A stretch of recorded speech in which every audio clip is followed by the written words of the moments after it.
The legendary Ninja High School. Been around for a long time, just hit 200 issues. And this issue is one of the most satisfying anniversary issues I've read in a long time.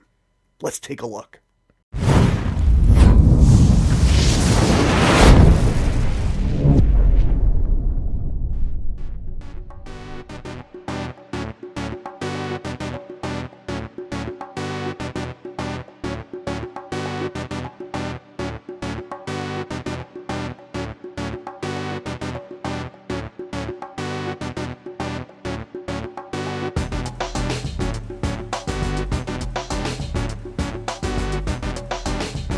And hello everyone, it is Tom, it's FANzine Live. We have a very special zine here. It is a crowdfunded comic by one of the legends of the industry, Ben Dunn. Ben has been making comics through his Antarctic Press and other labels for decades. And I mean that when I say decades. His signature title, if you will, is Ninja High School. I picked this up, 1987. It was published by Eternity Comics. It is a collection of issues 1 to 3 by Antarctic Press, Ben's label. This was one of the first graphic novels that I had ever seen. And it was entirely intriguing because it was in a smaller size than a standard comic, but also because it had some of this Japanese animation style work, which we now know as manga, though back then it was Japanese comics because we here in the States weren't as familiar with all of this. And so I picked this up on a lark, and it's some great cartooning. Really cool stuff.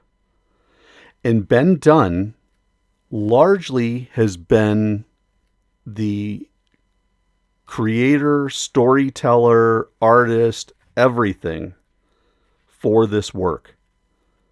And he's pretty darn good. Ben's approach to comics has been to bring manga to America and not just import it, but to make original comics in the manga style here in America. He lives down in Texas. I think he's currently in San Antonio, and he makes these stories from scratch. It's basically a bit of a triangle. You've got the one boy character, you've got his ninja protector, and you've got this alien princess. And yeah, it is a high school book. It's a little more adult in this older stuff.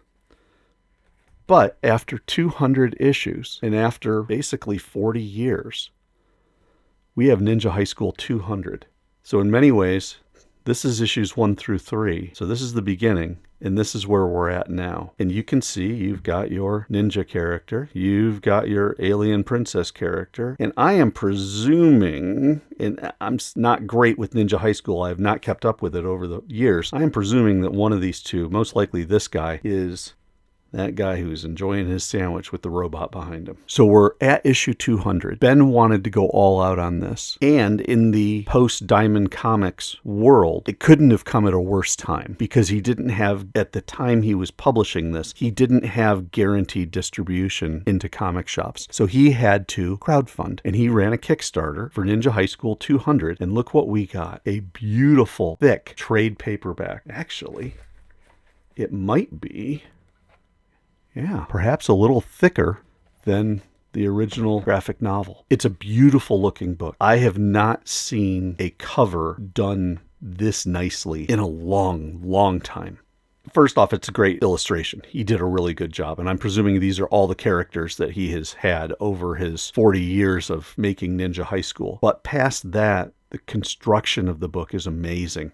There's a gloss on this, and I'm not a gloss cover guy by any means, but this, if I could ensure that any that I produced had gloss as good as this, I probably would do it. This is almost like an acetate type sheen on this cover. It is just delicious.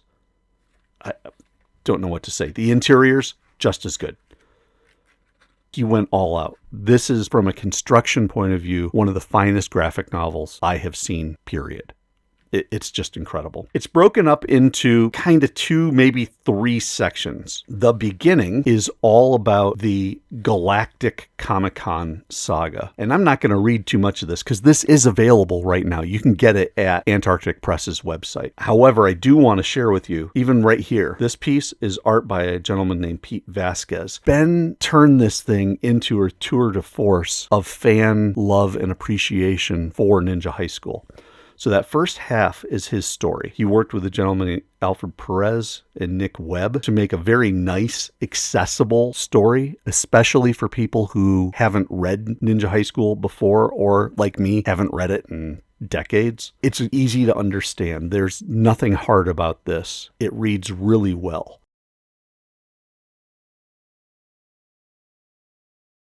Looking down the table of contents, he has all of these other people who have contributed. And then he has pinups at the end. So we're just going to fly through this and take a look. Couple things to point out here. Ben Dunn, creator and art. Alfred Perez here did the story. So basically the script, I believe, and the letters. And then Nick Webb did the colors. I really like the colors. Most of the colors on this are what we would consider flats. However, they are really well considered flats. It's digital coloring. I'm not sure that it's digital art because I am seeing ink splats and uneven panel borders with little bits of marker or pencil residue that suggest to me that he hand drew this thing. Ben's a talent. His love for manga just shines. He does, using the Comic-Con theme, he has so much fun with it. In this particular page, because they're going off to Convention World, look at the tributes he's able to pack in here. Star Trek, Star Wars, Star Trek. This one here, Battlestar Galactica, Doctor Who. It's just incredible. I really love it. Another Star Wars. And I'm sure there are more, and my geekdom only carries me so far.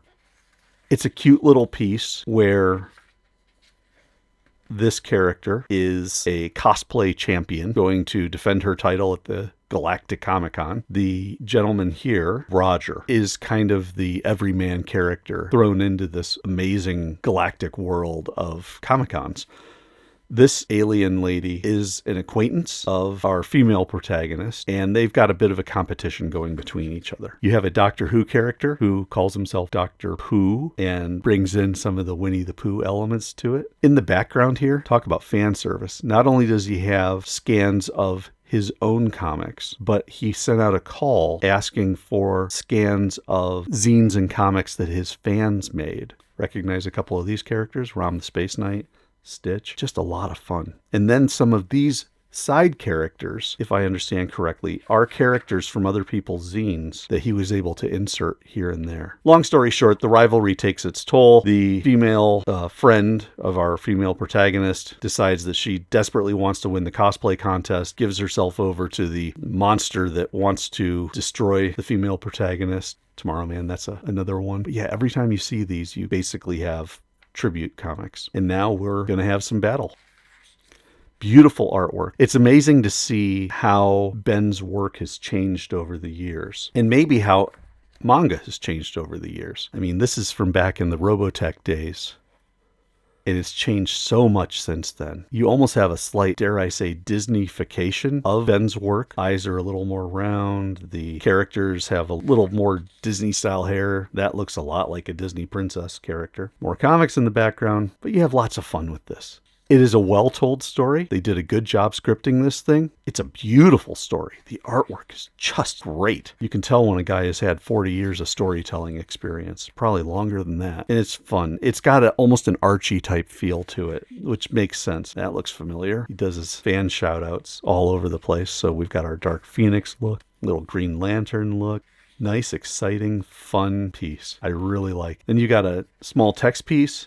And then all of the fans that we looked at up in the beginning, all of these guys, the fans take their shot and do their own versions of the Ninja High School characters with just fun stories. The artwork and the storytelling, honestly, is very hit and miss. But the thing that really shines through to me is, there's some old style classic manga.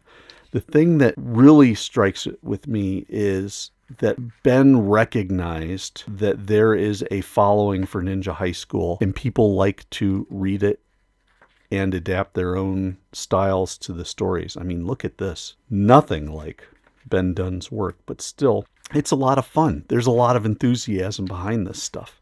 And you get some of the simpler work. This reminds me of some of the old stuff that I would see back in high school. And I think the collection of the, dare I say, more professional and the more amateurish Danny Ferbert, who has had other work published by Antarctic Press. And Danny does Electric Transit as well, the review and interview magazine. Pretty cool. Glad to see him in there. Some of it, I mean, this is really nice stuff. I'm not a big fan of the heavy digital coloring, but I understand that it's a thing and it works. Just got all this loving content that people submitted. And the book is just so well constructed. The guy's a master.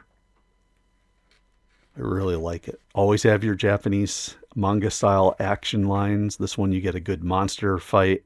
And then he throws in at the end the history of Ninja High School. And as a guy who read this stuff right up at the beginning, it's so neat to see not only how it started, because I never knew it. I mean, like, he's got Mangazine there. I've got an issue or two of that back in my stacks. But not only did he get it started, but then it shows how it evolved over time and how he had all these different publishers that he would go back and forth with, and then eventually taking it on himself. And then you've got pinups, 4 to a page generally, but not always, as you can see. Different styles, and just a ton of fun. So yeah, Ninja High School 200. Have I gushed enough about this thing? You probably think yes. The answer really is no, because it's that good. I'd love to hear what you think about this. I can't recommend it enough. So take a look in the comments and leave some thoughts of your own. Have you ever read Ninja High School? You've had 199 other chances. Well, maybe 200 other chances if you include the graphic novel. I'd love to hear what you think. I'd love to hear your impressions, both on the idea of how one constructs an anniversary issue. This is a great jumping on book for Ninja High School. It's a wonderfully self-contained story. It's got the key characters. It has a lot of fun, and it keeps that kind of Archie feel that makes it very much an all ages type of project, or at least this particular issue. So I'd love to hear what you think. But of course, as always, don't forget, like the video, subscribe to the FANzine Live, and tell your friends, because Ninja High School 200 is an incredible little book and deserves your support. So that's it for now, everybody. Thank you so much for watching. I'm Tom. This is FANzine Live. We just looked at a fantastic crowdfunded zine comic here at FANzine Live. I'm so glad to have been able to share it with you, and I will catch you next time.